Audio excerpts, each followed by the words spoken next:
My dear listeners, I do greet you in the name of our Lord Jesus Christ this morning. Welcome to our Sunday service. My name is Reverend Charles Akulento Idhae, the Superintendent Minister, MCK Kawangware Circuit. Today is the second Sunday in the Easter season. So, my dear listener, let us prepare ourselves as we walk with our Lord this Easter until when He will ascend into heaven. I know all members of MCK Kawangware, they have the readings for our service today, but my sermon today comes from the text that is in Acts of Apostles, chapter 2, verses 42 to 47. I will read that text, then we pray and start our service. I will read. And they devoted themselves to the apostles' teachings and the fellowship, to the breaking of bread and the prayers. And hope came upon every soul, and many wonders and signs were being done through the apostles. And all whom believed were together and all things in common. And they were selling their possessions and belongings and distributing the proceeds to all and as any had need. And day by day, attending the temple, together and breaking bread in their homes, they received their food with glad and generous hearts, praising God and having favor with all people. And the Lord added to their number day by day those who are being saved. There ends our reading. Our theme today is the fellowship of the believers. Let us pray. Lord God, in Jesus' name, I do pray and thank you this morning for the way you have cared for each and every one of us throughout this week. Thank you, Father, for bringing us back together again so that we can hear your word. Lord, use me as your vessel, and Lord, put the ones in my mouth that you want me to speak to all listeners this morning, that Lord will bring your blessings upon them and upon us all. In Jesus' name I pray. Amen. Let me welcome you again to our Sunday service. Our theme again, as I've told you, is the fellowship of the believers. What took place in Acts chapter 2 was a fulfillment of the following. 1, Joel's prophecy that is found in chapter 2, verses 28 and 29, which spoke about what would be fulfilled before the day of the Lord. Verses 28 says, "Now it will come to pass afterward that I will pour out my spirit on all flesh." Verse 29 says, "And also on the servants and on the handmaid in those days I will pour out my spirit." Number 2, Jesus in his ministry in St. Matthew chapter 16, verses 18, told Peter, And I also say to you that you are Peter, and upon this rock I will build my church, and the gates of the Hades will not prevail against it. 3. And when Jesus rose from the dead in the Gospel of St. Mark, chapter 16, verses 5, he commanded his disciples, go into the whole world and preach the gospel to every creature. Number 4, before he was taken up into heaven, in Luke chapter 24, verses 49, he told his disciples, and behold, I send the promise of my Father upon you, but stay in the city of Jerusalem until you are clothed with the power on high.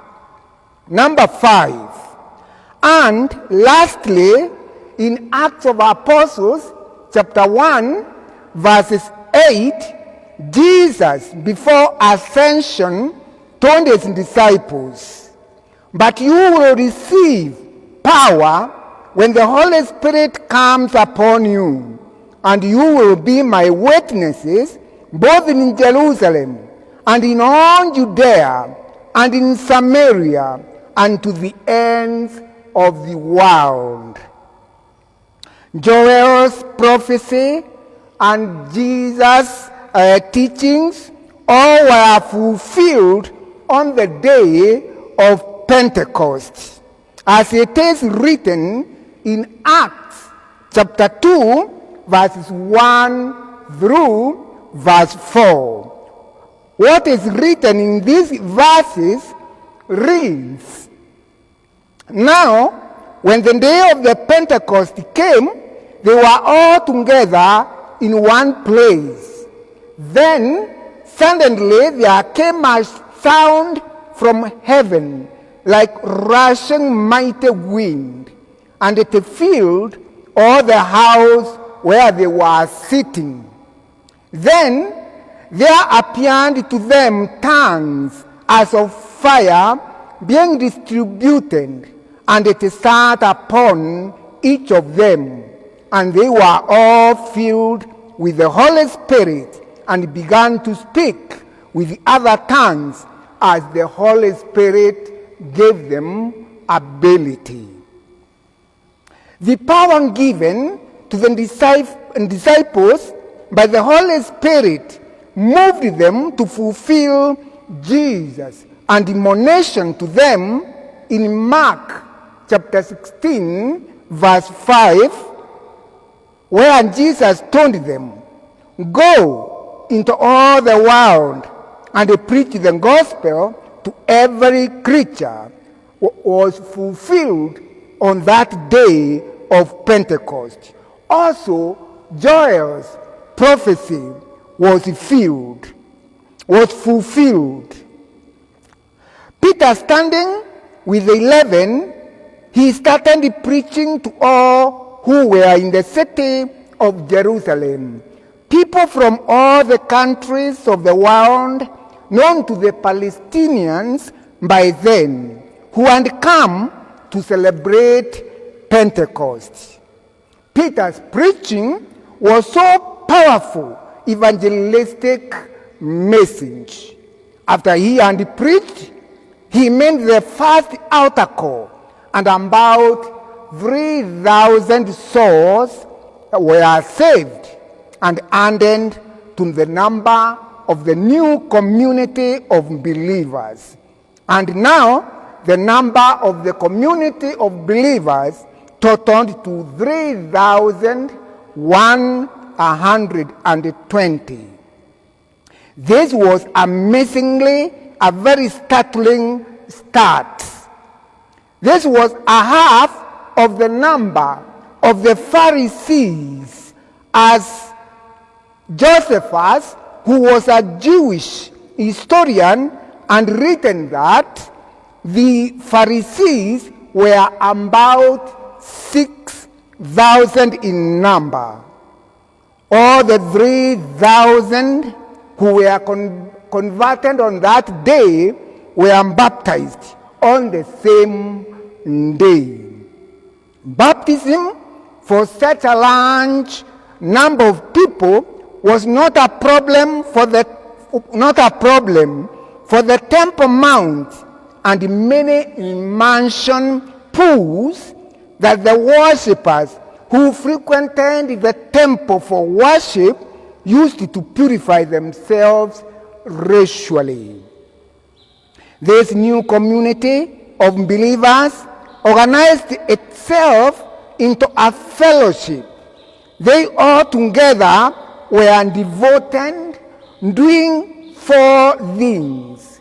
1, they gave themselves to be taught the word of God by the apostles.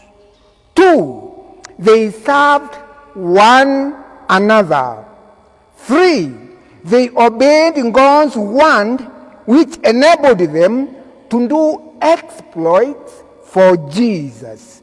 Number 4, they sold their property and shared everything to one's need, as we read in Acts chapter 2, verses 45.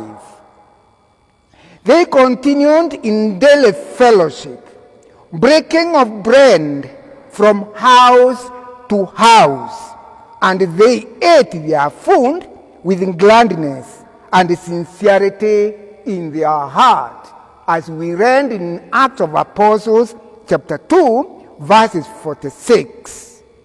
This is a table fellowship, and a table fellowship denotes intimacy. And this therefore tells us that the early Christians fellowshiped centered more on intimate worship, sharing, and learning of the scriptures. This lifestyle of the early Christians was so appealing that it brought quite many souls into the Christian faith. For example, right from the beginning, they were 120 in chapter 1, verses 5. They moved to more than 3,000 in chapter 2, verses 41, and to about 5,000 by chapter 4, verses 4. This new community of believers, first, they were devoted to the teaching of the Word of God. The Word devoted captured the interest of the new community in learning about their faith. They were very much willing to be taught. This was in line with the Great Commission Jesus gave to the disciples to do when he commanded them, "Go, therefore, and make disciples of all nations, baptizing them in the name of the Father, and of the Son, and of the Holy Spirit, teaching them to observe all things I commanded you." This is from St. Matthew chapter 20, verses 19 and verses 20. Acts chapter 2, verse 42 fulfilled that commandment. For it is written that, "And they continued steadfastly in the apostles' teachings and the fellowship, in breaking of bread and in prayer." The second thing about the new community of believers is that they were devoted to fellowship. This means that the believers were in a friendly partnership. For the word fellowship means companion. It means companion, friendliness, brotherhood, fraternity. And here now comes our theme, that the fellowship of the believers.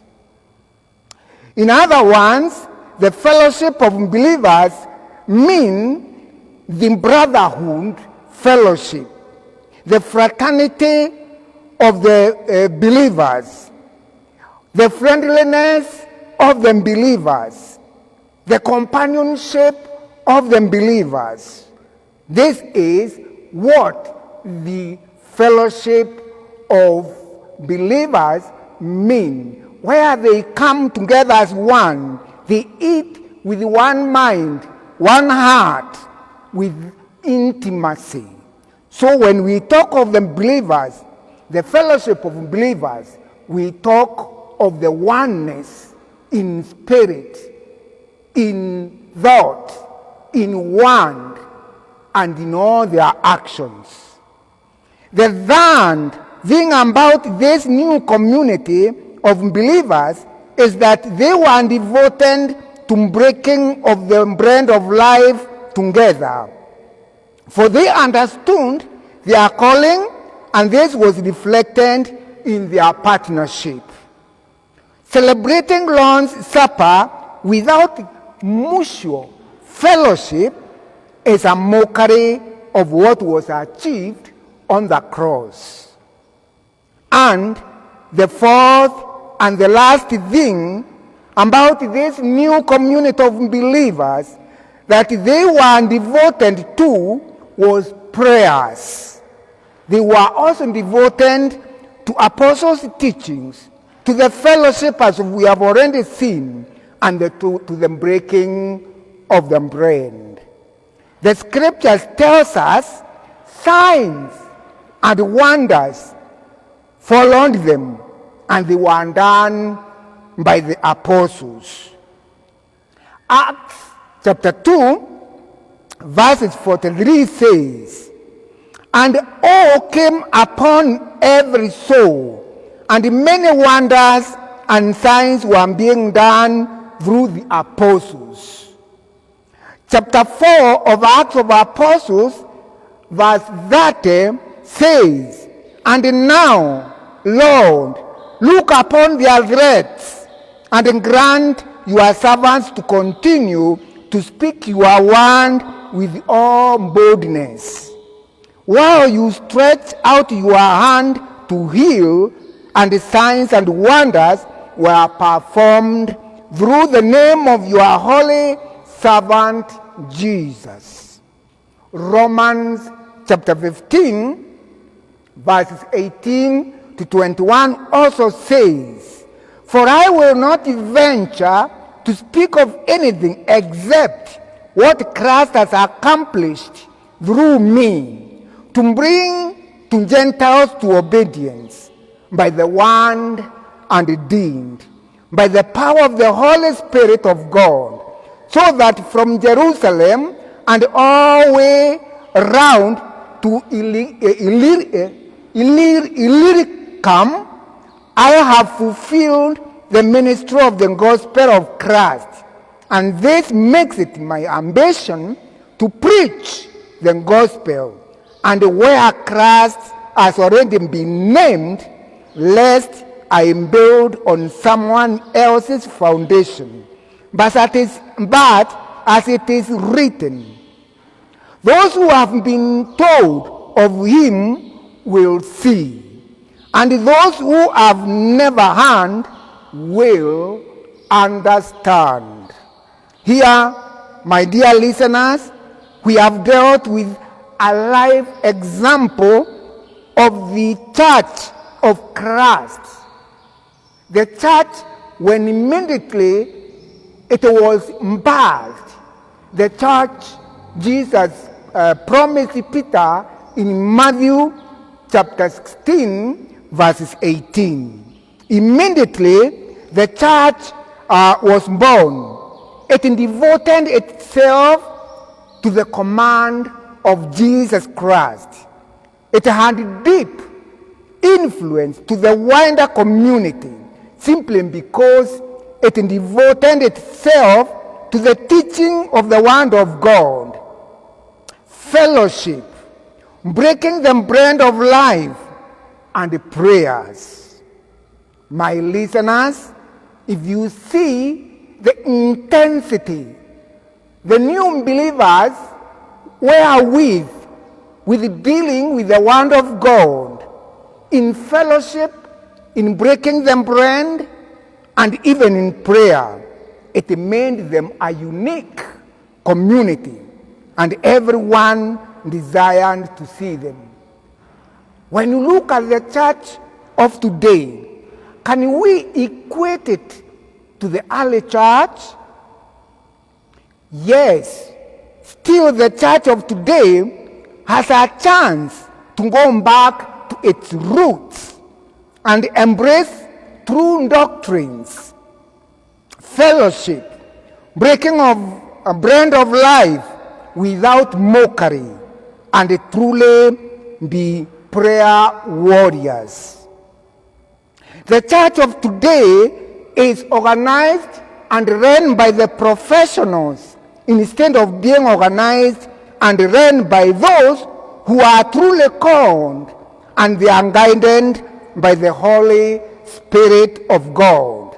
It has been hijacked by the most leaders who are career-oriented and they care less about calling. Those who have a calling, they are terribly tormented by the career-oriented ones.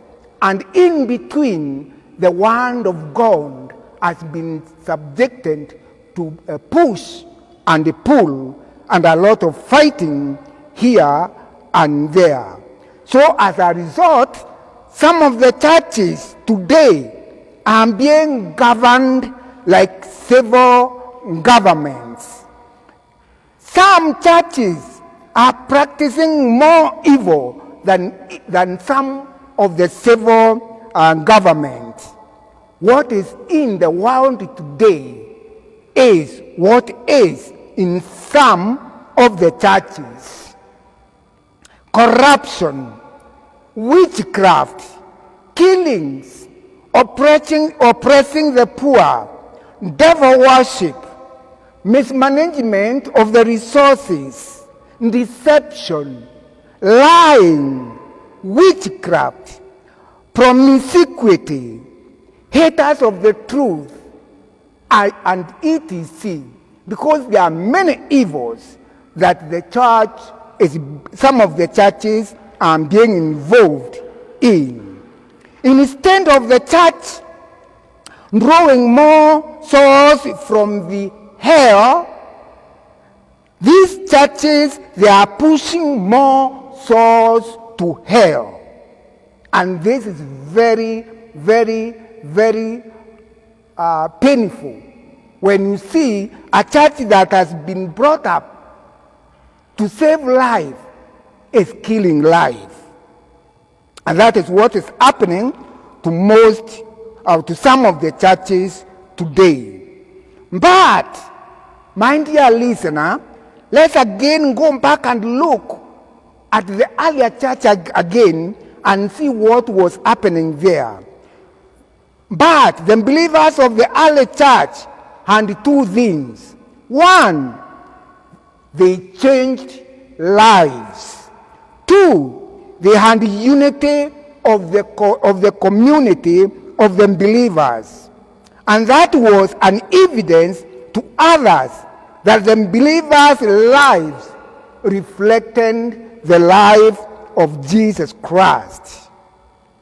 Verse 43 of Acts of Apostles chapter 2 says, everyone was filled with hope. But this means literally that fear came upon every person.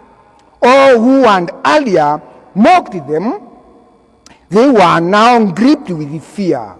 And they were now accepting the word.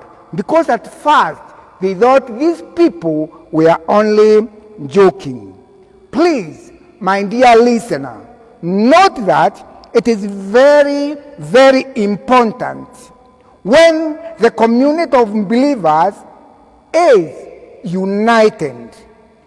It will be followed by signs and wonders wherever they will go.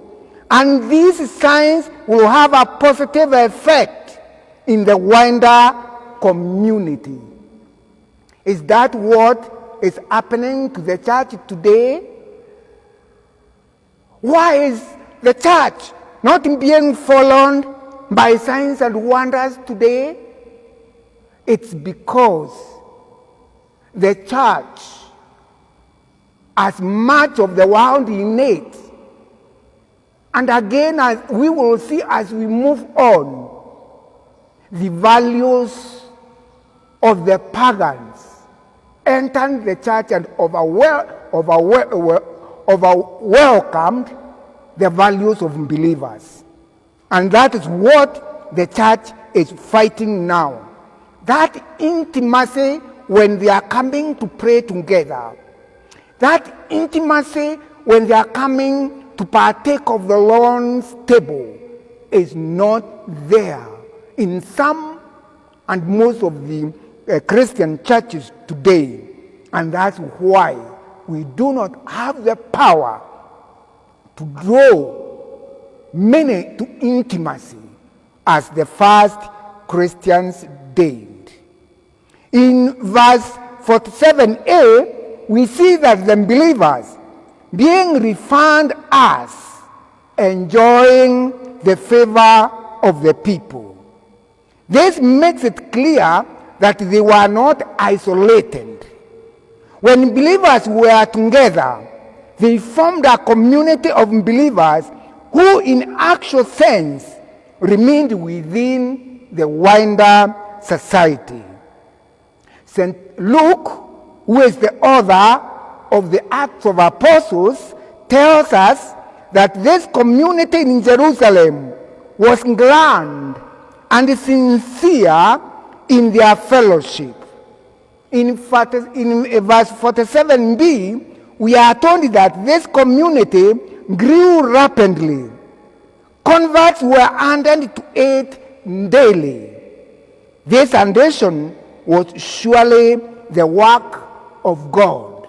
For it is God who works in believers and performs each sign and every wonder, because God uses believers as his vessels to accomplish his work.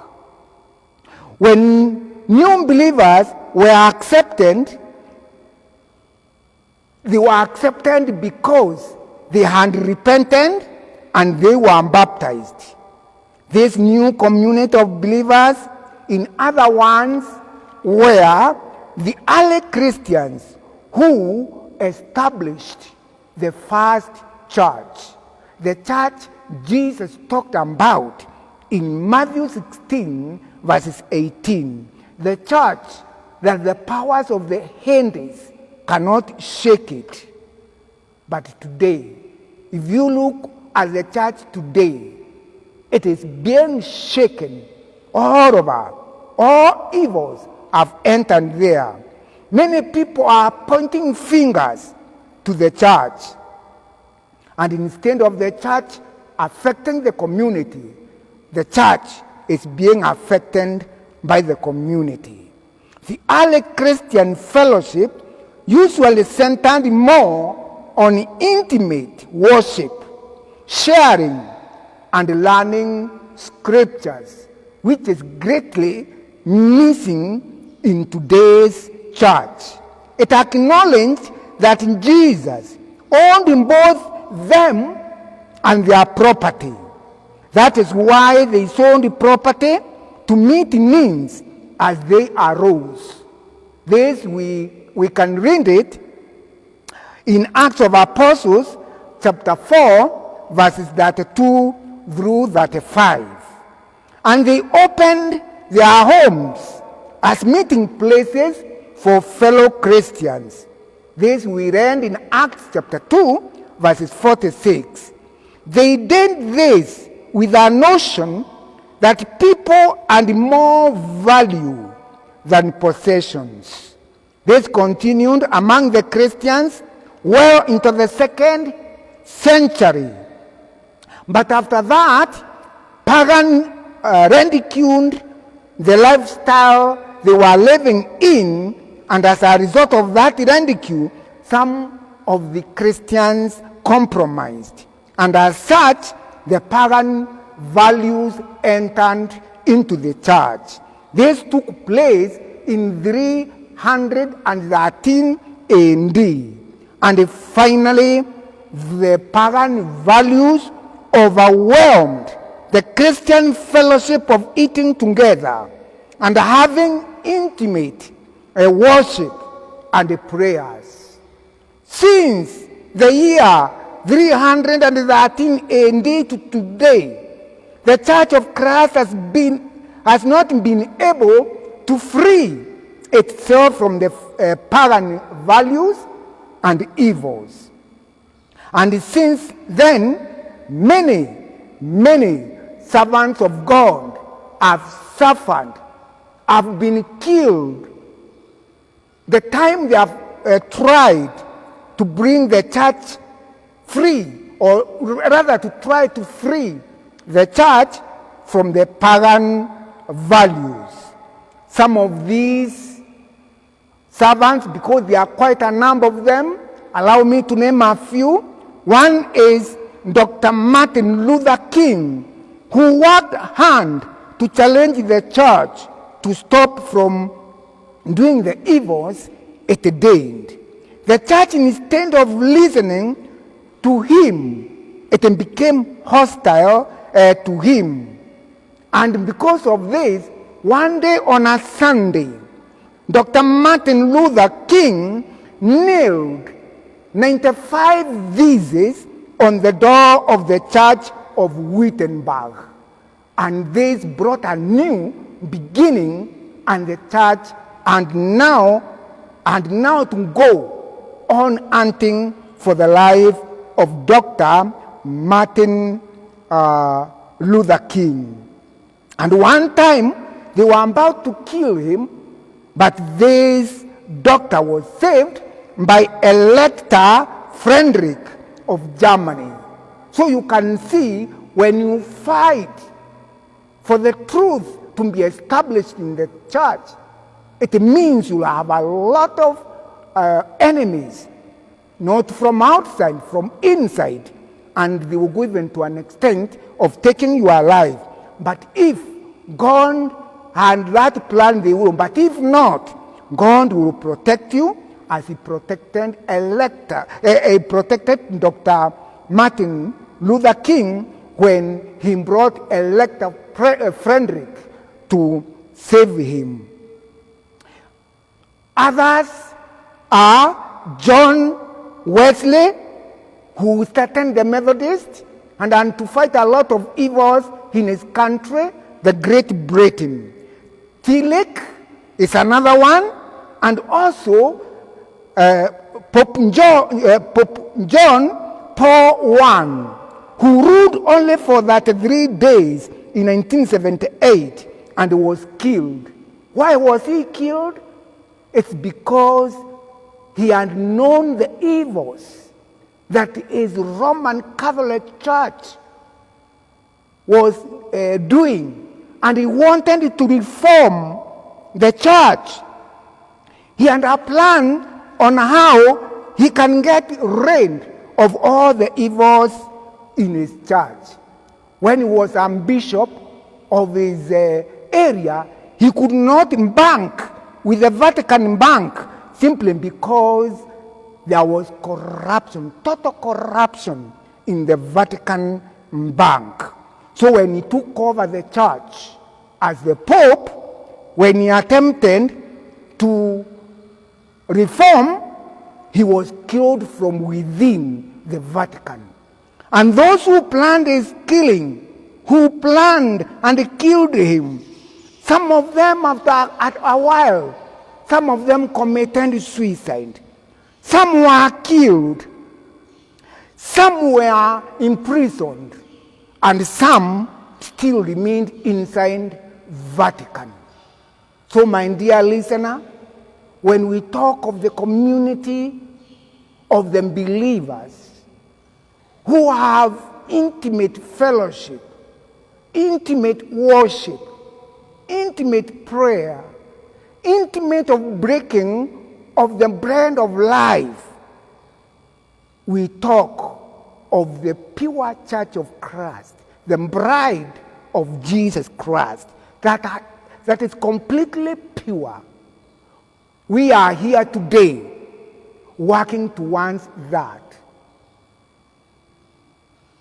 As from today, are you going to allow Christ to speak to you? Will you allow the power of the Holy Spirit to come to your heart? Will you allow the Holy Spirit to teach you the word and give you power to move as the first Christians, the disciples, did, so that we can be able to be used of the Lord, so that the church can recover its roots, and signs and wonders will start even following it during these last days? I am not saying that there is no prophecy in the church today. I'm not saying that wonders are not being done in church today. But remember, the church of today, most of what is happening there cannot allow the Spirit of the Lord work smoothly. Men are prophesying, but they are doing it by their own. They are using magic, they are using power to attract more members into their churches. Some even go to Nigeria to bring powers, to capture more members. But what did we hear from the community of believers? Their lifestyle made more come to them. People desired to be like them. That's where Pope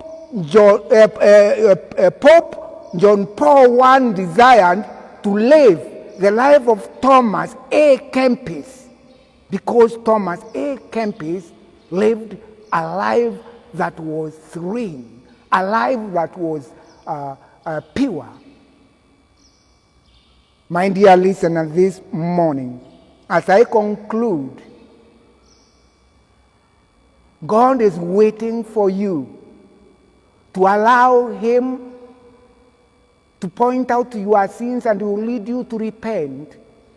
It is God who gives people power to know their status, and also gives them power to repent. He enables them to repent, and He will do that only if you will listen to that small, still voice, and it will draw you to His church, the church of Jesus Christ, the church that the powers of Hades or the hell will not be able to overcome it.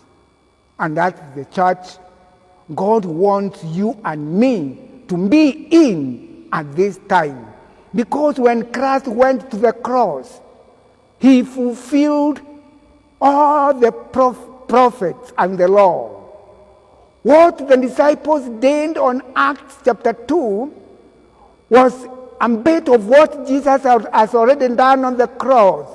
Because He breathed that power to them so that they can go and make it alive. Bring it alive and start working. I know all prophecy has been fulfilled. All what has not yet fulfilled is the appearance of the Antichrist. And that he might appear any soon. I don't know when, but before he appears, are you ready to enter into the community or into the fellowship of the believers, where there is purity, where there is intimacy with one another in the terms of handling the scriptures, the word of God? the Lord's table, prayers, being friendly, being companions, sharing in the brotherhood and the fraternity of this life. Brethren and my dear listeners, the decision is yours. But as for mine, I have designed it. And I'm calling upon you this afternoon too to make a decision. Chance is there. There is chance still for the church to be freed from the pagan values that entered there the year 313 AD. Perhaps it is waiting for you to start this. Wake up and let the Lord use you so that he can bring his church free and free his church from the evils it is involved right now. May the God, the Father, the Son, help us to be used of him to accomplish the work started there at Jerusalem. Let us pray. Father, in the name of your beloved Son, Jesus Christ, we do thank you and praise your holy name, knowing you are God who is slow to anger, and God who is merciful, and God who has immeasurable love, and who loves us even when we are sinful. Lord, we call upon your name this morning. Mercifully you look upon us, we who are sinful, and through your mercy forgive us all our sins, cleanse us with the blood of Jesus Christ, and restore us again to be your children. Let your Holy Spirit, let the power of the Holy Spirit fill us, and let us be your humble servants, your vessels, whom you can use to free your church from the pagan values and evils that has made the church, even some churches, even worse than some civil governments. Lord, reclaim your church again before the second coming of Jesus Christ. This day, hear our prayer and let your mercy be upon us all. In Jesus' name I pray. Amen. God bless you. God give you his grace as you meditate upon those ones, the fellowship of the believers, the intimate fellowship, the intimate stand of the word of God, the intimate breaking of the bread of life together. May God enable us to do that. Amen.